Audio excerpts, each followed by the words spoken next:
আমি রাজপথ থেকে বঙ্গভবনে এসেছি। আমি হঠাৎ করে টপকে পড়ি নাই বঙ্গভবনে।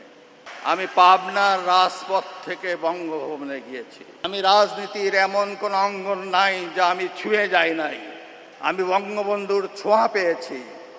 আমি আমার জীবদ্দশায় পরপর 6 বার বঙ্গবন্ধুর দেখা পেয়েছি। বঙ্গবন্ধু আমাকে নাম ধরে ডেকেছেন, এই চুপ্পু তুই এদিক আয়, এই চুপ্পু তুই মাঠে আয়। দেশে দুর্নীতি নিয়ন্ত্রণে বিএনপি সরকারের ট্র্যাক রেকর্ড রয়েছে। তৎকালীন আওয়ামী লীগ সরকারের বাংলাদেশকে দুর্নীতিতে চ্যাম্পিয়ন বানিয়ে 2001 সালের জুন মাসে ক্ষমতা থেকে বিদায় নিয়েছিল। 2001 সালের অক্টোবর মাসে পূর্ববর্তী সরকারে রেখে যাওয়া দুর্নীতিতে চ্যাম্পিয়ন বাংলাদেশের দায়িত্ব নিয়ে বেগম খালেদা জিয়ার নেতৃত্বাধীন সরকার দুর্নীতি দমনে কঠোর পদক্ষেপ গ্রহণ করে।